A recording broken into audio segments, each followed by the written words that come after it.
Սպերջենի աստվածաշնչյան ընթերցանություն ամեն երեկո Մարտի 12 Ում ես դու պատկանում? Առաջին Թագավորաց 30-րդ գլուխ 13-րդ խոսք Հավատքի մեջ որևէ չեզոքություն չի կարող լինել։ Մենք կամ Էմանուել իշխանի դրոշի ներքո ենք կանգնած, որպեսզի ծառայենք ու պատերազմենք նրա համար, կամ խավարի իշխանի, սատանայի ենթակայության տակ ենք։ Իսկ ում ես դու պատկանում? Սիրելի բարեկամ, թույլ տուր օգնեմ քեզ պատասխանելու այս հարցին։ Արդյոք դու վերստին ծնված ես։ Եթե այո, ուրեմն դու Քրիստոսին ես պատկանում, սակայն առանց վերստին ծնունդի դու չես կարող նրանը լինել։ Ում ես դու հուսացել։ Նրանք, ովքեր հավատում են Հիսուսին, Աստծո որդիներ են։ Ում գործն ես դու անում։ Ես վստահ եմ, որ դու Տիրոջն ես ծառայում, որովհետև ում որ քո անձը ծառա ես անում, հենց նա էլ փաստացի քո Տերն է։ Ում հետ ես դու շփվում։ Եթե պատկանում ես Քրիստոսին, ապա եղբայրություն կանես նրանց հետ, ովքեր կրում են խաչի համազգեստը։ Հարազատ հոգիները ձգում են միմյանց։ Ո՞րն է քո խոսակցության թեման։ Երկնայինը, թե երկրավորը։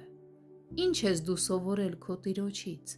Ծառաները շատ բան են սովորում իրենց ուսուցիչներից, որոնց աշակերտում են։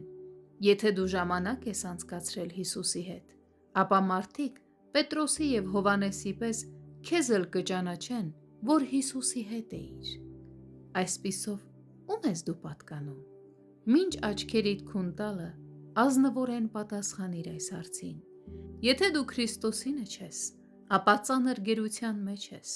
Փախիր քո դաժան Տիրոջից, սկսիր ծառայել սիրո Տիրոջը և կյանքդ օրհնված կլինի։ Իսկ եթե դու Քրիստոսինն ես, թույլ տուր 4 բան խորհուրդ տալ քեզ։ Նա, ում դու պատկանում ես, Տեր Հիսուսն է, ուրեմն հնազանդվիր նրան։ Թող նրա խոսքն օրենք լինի քեզ համար, իսկ նրա կամքը ցանկալի քո սրտին։ Նա, ում դու պատկանում ես, քո հոգու սիրեկանն է, այնպես որ սիրիր նրան։ Թող քո սիրտը գրկի նրան, թող ողջ անձդ լցվի նրանով։ Նա, ում դու պատկանում ես, Աստծո որդին է, ուստի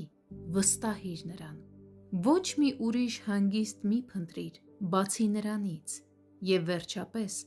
նա, ում դու պատկանում ես, թագավորների Թագավորն է, ուրեմն համարձակ եղիր հավատքի մեջ, և աշխարհը կիմանա, թե ում ես դու պատկանում։